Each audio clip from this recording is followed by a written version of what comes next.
guys, what's up? Sun right here, episode of Let's Talk Ghosts. MadWack Jackson in the house. And today, if you can see in the background, we are at the Cave of the Winds, and we're going to do a haunted tour called the Lantern Haunted Tour, something along those lines. So get ready to get spooky. Don't forget to like and subscribe. Okay. Oh my god, you guys, look at how cute this tree is. Aww. And you came to me. Isn't that cute?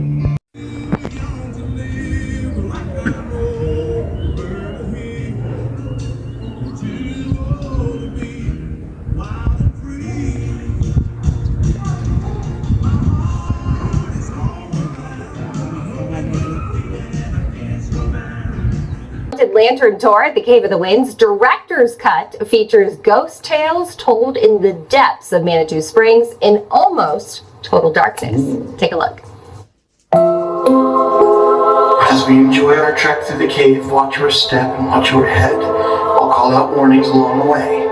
If at any point in time during this tour you become unnerved and start to cry, no one is coming to help you. I will not stop. Weakness is weakness.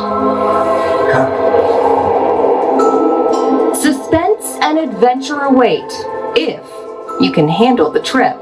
For this tour, you must be 13 years or older. Some of the stories we go into have been deemed inappropriate for ages between 8 and 12, so no children.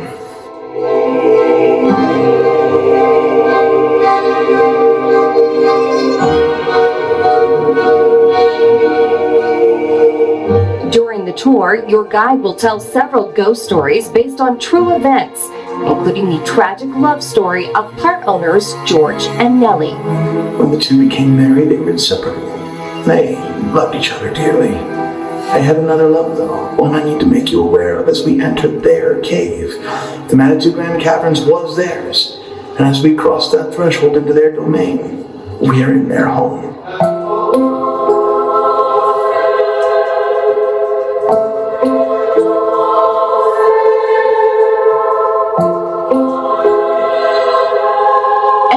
Believe their spirits are still around. Nellie and George both enjoyed a good prank here and there, and they enjoyed doing it to the guests. So you are not safe just because they are dead. So be careful as we pass by. She's been known to lash out at people.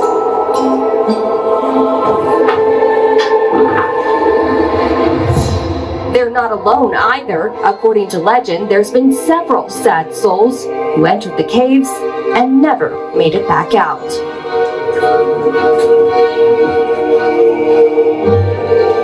6 notes before the end of the song, George's brother would fall. Paranormal experts say limestone stores energy, and many paranormal groups have come from far and wide to investigate the caves. The two most active places, generally speaking, are Lover's Lane and Texas Pit. They're the two areas where, in my experience with those investigators, they have had the most activity during their watches. So, are you afraid of the dark?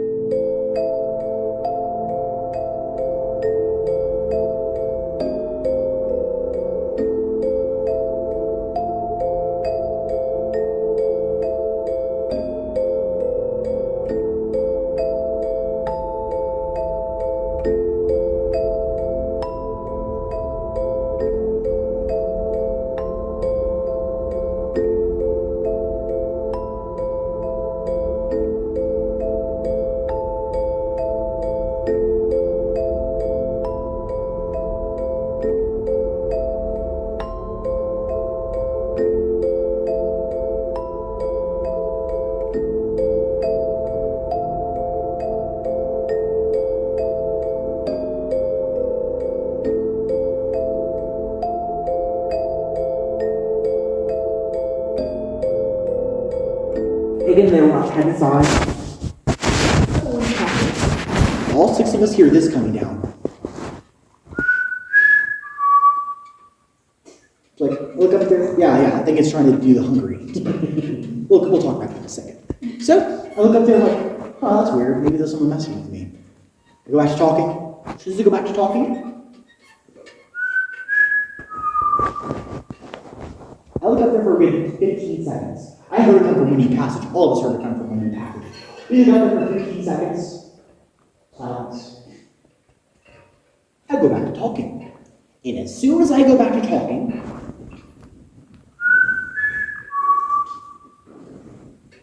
we continued the tour was went as normally as it could after that. But the thing that freaks me out about that, well, for starters, after the tour was over, I came to all my coworkers like, hey, was there you back there? It's not me, that's not me. They're like, nope, I wasn't back there. I don't know anything what could have been. So it wasn't me, but here's another thing. It was very clearly trying to do the whistle from the Hunger Games, right? Well, you might have noticed. One of the notes was missing. I think anybody who's seen the Hunger Games knows it's boring. It's a little horrible whistling skill aside, y'all know what I'm talking about. It was missing a note.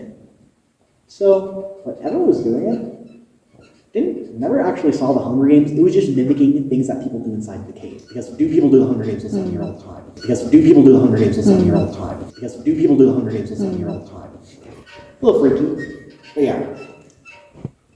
It was also very clearly trying to interrupt me, I guess. Like it was trying to talk over me a little bit. I've also had something happen very similar to that, not whistling-wise, but with snapping behind the wheelbarrow in Lover's Lane. I was trying to talk, and the entire time I was talking my tour, I stopped talking, start again. They all heard it too. They all heard it coming from the wheelbarrow. So yeah, that was really strange. Also, I had heard a growling behind the wheelbarrow. I went back the next day after I heard the growling behind the wheelbarrow. Somebody went past the wheelbarrow, and I got sick for the next 24 hours. When I say sick, I mean I was waking up in the morning throwing up sick. And literally the second someone stepped past her, I was like, hey, I don't feel very good. And yeah, it's like it happened at noon, I got better at noon, it was very strange. There was also, more whistler coincidence. I just call it whistler because I don't know if that's something that's in here that we just talked about. It could be Nelly messing with me, it could be something else, I don't know. But one time, I was over in Grand Opera Hall doing my impression of George, all right, boys, time's up, party's over. I do that in there, right? In this room, all three of us hear this. Like doing like a weird cat calling whistle or something, I don't know. Like, that was really creepy. It was like trying to respond to me. One day, at this point in the tour, actually, I was telling my group all about this. It's like me and two couples, kind of like you guys. Like, if y'all were exempt from the group, my tour looked pretty much identical to this. Right. So I'm talking to them about all this different stuff. I get to the very end of the tour, the last story. All of us, ways through there, we just hear this coming echoing at us. Like I said, I'm fucking horrible listening, but so yeah, but I think y'all know what I'm trying to get at. It was none of us. I just go over like, yep, we're out of here. And we head out. So yeah, at the very least, listen, I'm at the very least not told that there's anybody back here messing with us. For all I know, there could be like someone hired to joke around or something. I can't imagine how that's possible, but it's definitely a plausibility if you want to be. There's not being on to a chance. Not only is it very doubtful, though, but at the very least, I'm not told about. So, at the very least, I believe that there was something really weird happening inside of this cave. Not sure what though. Anyways, we're gonna go back to the last story. The last story I gotta tell you guys now. I want to talk to y'all a little bit about Abigail, one of the more dangerous spirits around here in the cave. So Nellie, with that sparkling personality of hers, she was bound to have a lot of friends, wasn't she? And with that, she was bound to have her very own BFF. That BFF's name is Abigail. She's a bit of what you call a time sweetheart. Everybody in town went to Abigail. All of the men especially wanted to wrap a ring around that finger. But despite that, she had eyes for only one other guy. That was her fiancé, John. He could only be described as the ideal partner. He was good-looking, hard-working, attentive. Abigail knew he was the cream of the crop and wanted to spend the rest of her life with this man. One thing she could not decide on was where her wedding ring would be. Guys, I know the drill. Why would it be anywhere other than the Manitou Grand Caverns? Ways through Windy Passage. The second room on our left as we head out is called the Fairy Bridal Chamber. That room is a very popular wedding venue back then, specifically a very popular spot for people to elope. Only 2 people could fit inside this room, and they shared space with a hollow stalagmite that would ring out if you're not against it. And legend has it, the couple when there said their vows, knocked against it thrice. They are pronounced husband and wife, and their marriage blessed with an eternity of good luck. Abigail thought all this sounded lovely, and upon asking George and Nellie if she could use it as her venue, they of course told her yes. And in a month's time, Abigail was destined to be married right here inside of this cave. One problem emerged, however. A week before the day of the supposed wedding, Jonathan had to go on a week-long business trip to the town of Purple Creek, and he would not be back until the day of.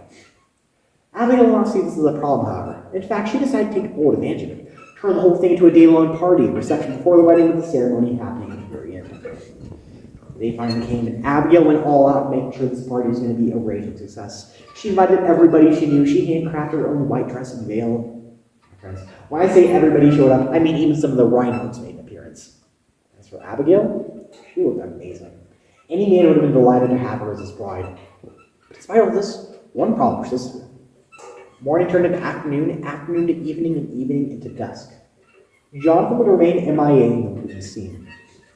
Death began to emerge among the audience. He didn't leave her at the altar, did he? He didn't find some mistress over in Cripple Creek and decide to run off with her? Look at that. People began to leave the wedding one by one. But despite these nasty rumors tearing her big day apart, Abigail did not lose hope. She knew that as long as she waited, Jonathan would come to her at any second now to see this through to the very end. Well, 7:30 p.m. finally rolls around as just Abigail, Nellie, and George left here in the cave. And they finally hear the clinking of hooves outside. Overjoyed, Abigail was right then and there, that is Jonathan. She ran outside to see her fiancé, Jonathan. Then the guy comes down. Are you Abigail? I have something for you. Answer a letter. We regret to inform you your fiancé Jonathan was involved in a Carib Jackson in an avalanche. He did not survive. Peace be upon you. And so that Abigail's cries carried all the way down from downtown Manitou.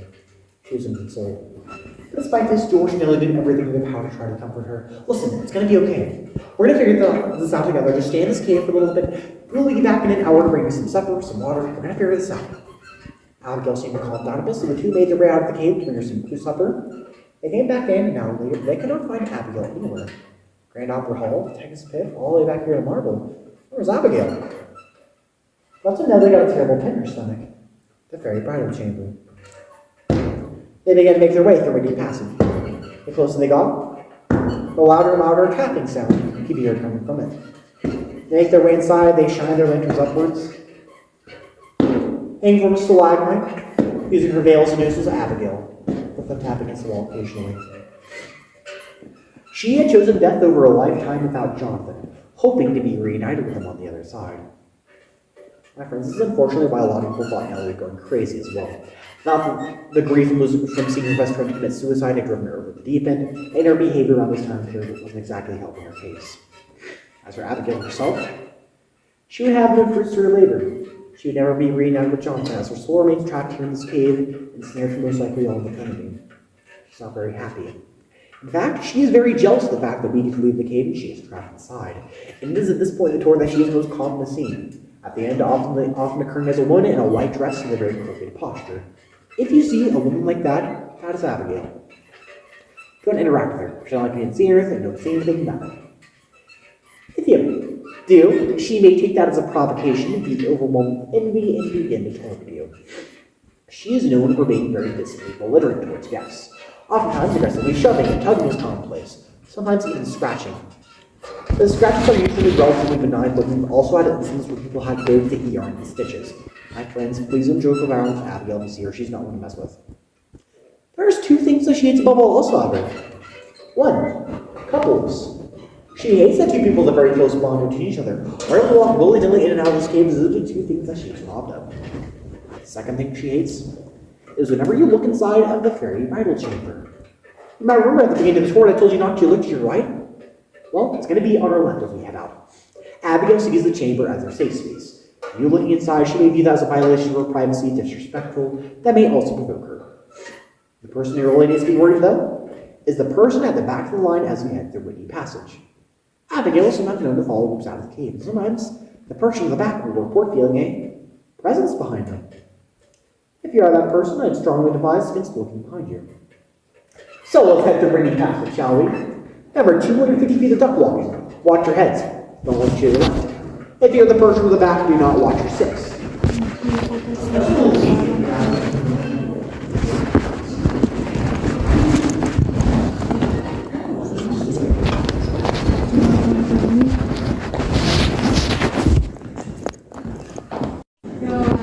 I think his body got stolen or got taken away by their cave mummy. And then I think the cave got back and made the cave mummy again, if I recall correctly. They never been crazy kind of over there. Okay. But we in Tennessee, Westwood, that college, I know that's the scariest place I've ever been. There was a Native American burial site inside one of the caves we went to. Oh yeah. And even the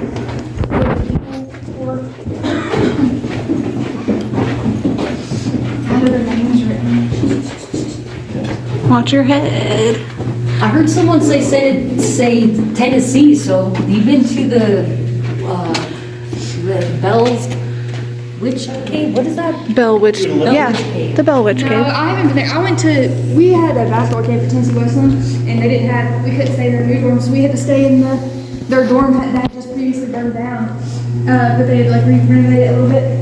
Well, their entire third floor just smelled like rotting meat the whole time. Oh, God. And we had such crazy things happen. It was wild.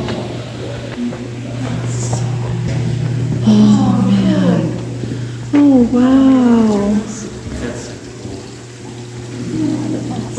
Quarters of the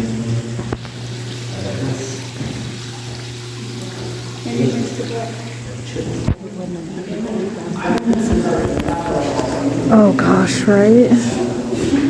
On to the other side.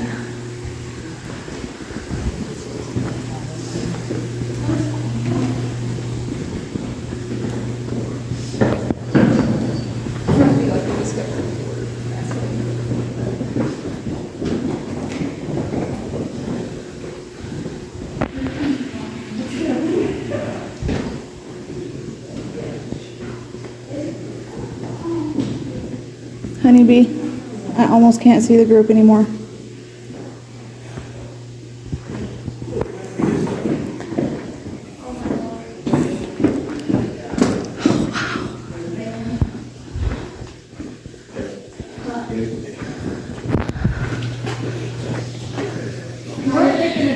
Because I get this picture for you guys. Well, that's so good. And you guys are pictures for you guys. I want to hand back.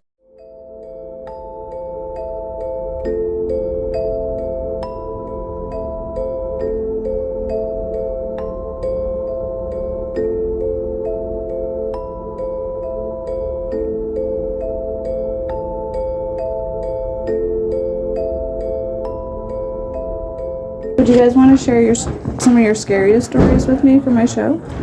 Sure. Yeah? Sure can. Okay. Go ahead. Okay, which one would you like to hear? Your scariest. I'm just gonna go ahead and set up some context for this one. So, on the lantern tour, we take you to this room called Lover's Lane. The thing about Lover's Lane is it's like this really long hallway. It's kind of split in half by there's a wheelbarrow, but we stopped before going past the wheelbarrow because, Klaus, do you need back into the cave? No, I don't. Okay. Man, that's you. But point being, past the wheelbarrow, there is interesting vibe that happens back there. During the director's cut, we talk about why that might be the case, but I digress. So, I personally don't like Lover's Lane even in the slightest. I always get the weirdest vibes from there, but point being, I take a group back there, and I say, hey, don't go past the wheelbarrow. I start talking about the stuff I talked to them about. And part of Lover's Lane, one of the things I do is I leave them in the dark, go to the back of the room, and I give them a jump scare, right? Oh, I think that was iron. Okay. That was a squeaky glass. I was like, I thought that was an animal, but point being, I'm going to the back of the room. This family of four I have my tour with, they're kind of talking amongst themselves. The son goes, hey, I feel breathing on the back of my neck. The daughter goes, I feel something gripping my shoulder. They're like talking. I know exactly where they are. They're in front of the wheelbarrow. Ways back there. All five of us just hear growling coming from way back there. And we're just like, literally, it couldn't have been anybody from our group because the dad, the only person who could have made that noise like that, he was like, what the heck is that? He literally is like, and we're like, okay, yeah, I know. I light them back up, we get out of there. The very next day, I take another group back to Lover's Lane. One of them sets past the wheelbarrow. From that point onwards, for the next 24 hours, I'm sick as a dog. I'm like waking up at 2 a.m, throwing up. I don't feel good at all. Like every symptom you could possibly feel, like I felt like I had it. Like literally, it just felt like someone got like a needle and injected just like this filth into my spine and it just affected me for the rest 24 hours. It was so strange. Wow, that does sound like a spirit, because I have heard like when they're attaching themselves to you, you can usually feel it like in your spine, or this is a good port like right at the top of your back. It literally just felt like it was coming from like right here. It was really strange. And like I mean, like literally the second they set foot past the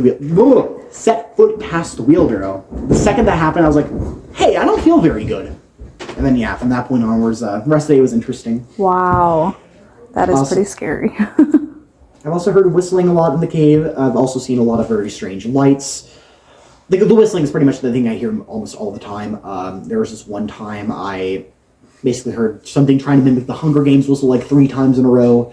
I told someone about that on my tour, and then like about 3 minutes later, it does the Hunger Games whistle again and echoes back at us. It was so freaking weird, dude. That would have been a trip to hear. I know, dude. I literally got chills, but then like later after I got home, I was like, wow, that was so cool. Like I don't know, I like Ryan's is scary in the moment. Whenever I go home, I'm always like, that was really cool. It's like fun. It's like fun scary. Yeah, it's like in the moment when you're feeling the energy and everything, you're like, oh my god, I can't handle this. And then afterwards, you're like, I want to do that again. I know, type 2 fun. That's how it is. What about you? Do you have any? I'm still new. So, still new? Yeah. Well, I think you've been only working here a month, wrap. Yeah, I've had like 3 haunted lantern tours, so nothing yet. Oh, well, I'm excited for you to have some, and I'll have to come back. One of these days, I'm going to come and I'm going to try to book a private tour. Okay. So that'll be fun, and I'll bring my equipment and everything. Follow us, and you might see yourself on a video. Yeah. Thank you, guys. Thank you, guys. Yeah, have a good one. Thank you. Look, it's the wind spirit. I think my mom used to have a statue very similar. This side, it's odd that the rock's that way. Right? All right, guys. We did it. So sorry. I got a little bit of clips that I added in there. Some photos I might edit. Hopefully they, something came up on them. But we weren't able to record during the tour. To be honest with you, even if we did, there wouldn't have been much to see because we were in a cave.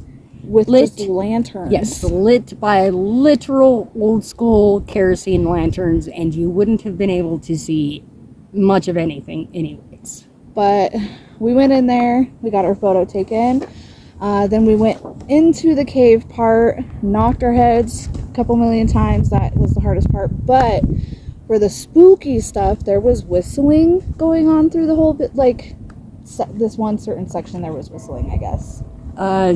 Yeah, so much so that the tour guide literally stopped the tour and tried to force one of us to admit that we were playing tricks on him, which wasn't the case. And another little side note, there were only 3 couples, so 6 people, 7 total, including the tour guide himself. So a very small group of people.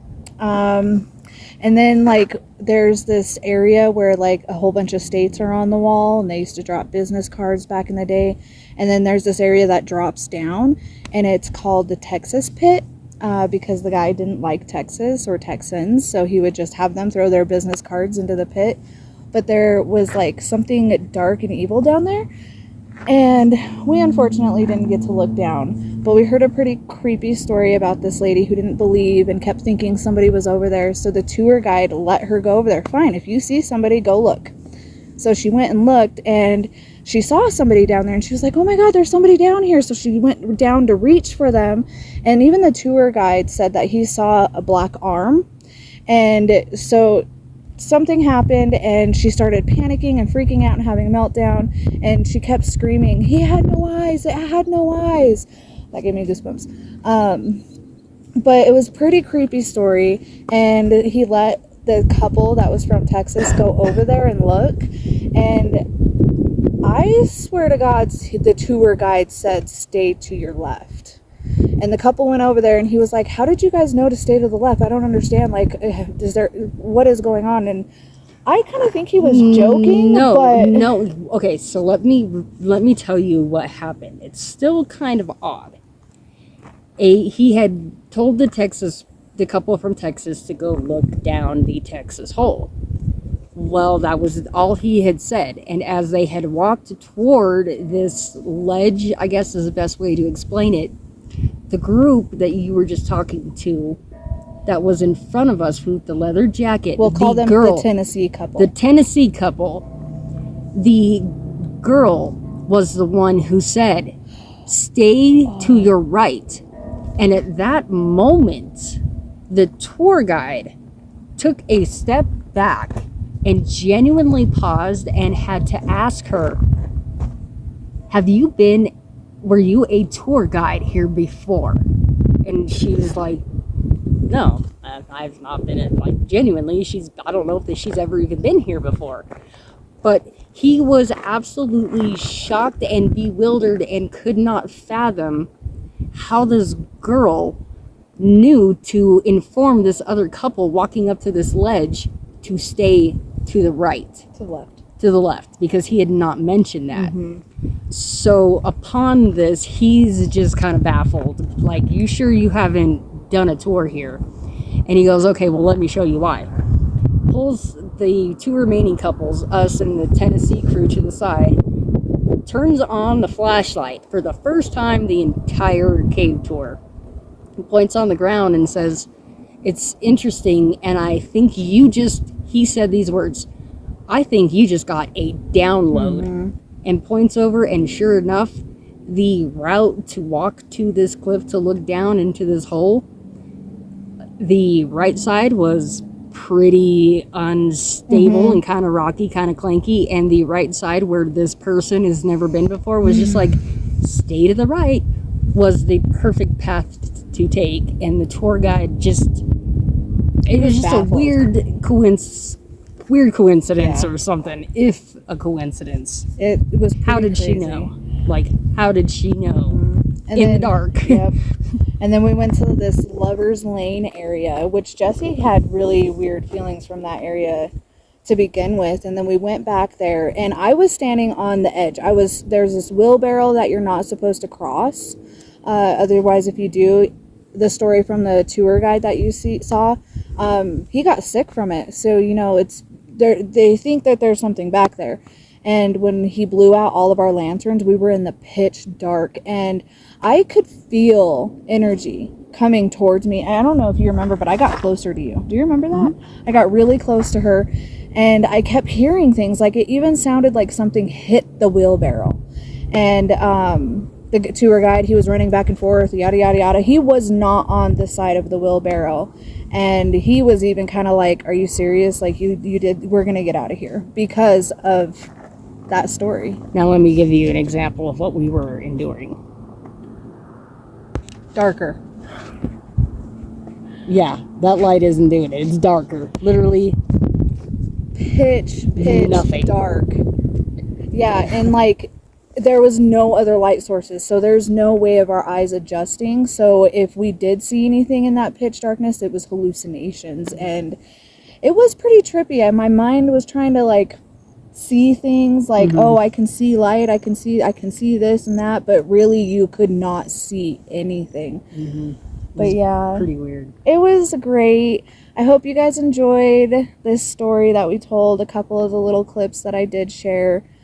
And we also, on the way out, we did get to include a special little personalized haunted story from our tour guide. So make sure to give a shout out to Santa, not really Santa, but Mr. Klaus. Yes.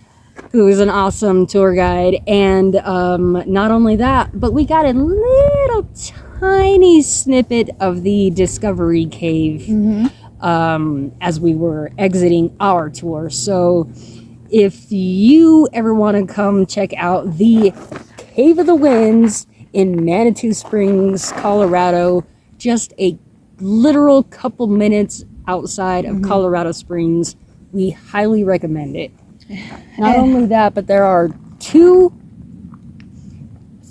tours One of them is seasonal, which is a black light tour. So if that's one you're interested in, make sure to check availability because that one is seasonal. Otherwise, the other 2 tours, I believe, are year-round, as well as a bunch of other amusement opportunities here. There's a zip line. There is an adventure crawl. I don't even know how to explain it. I would show you, but we can't really see it from here. Basically, you're hooked up to a harness and you can crawl along this incredible obstacle course. It's insane. Plus, you can mind your own goal. You can, what is the other thing? There's a pterodactyl.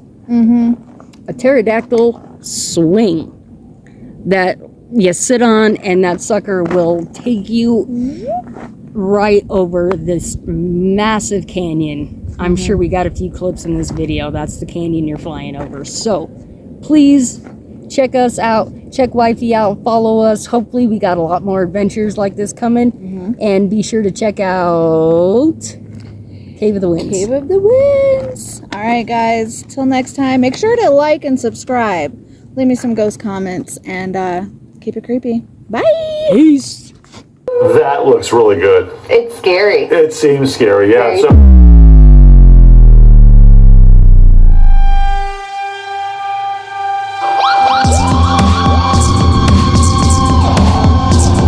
big mass figure. They had horns. This is where my body gravitated. Oh, this chick literally goes through the car as we drive through, like spiritually. That man sitting on the bed the night before. The blue light flashed in front of our eyes.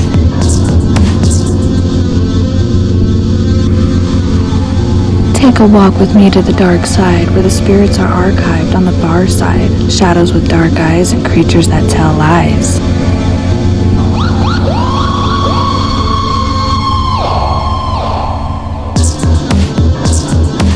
And there was a rocking chair. And it would rock by itself. It's got some funky shit going on in it. Very scary. It felt like someone was watching us the entire time we were walking. Hear this low pitch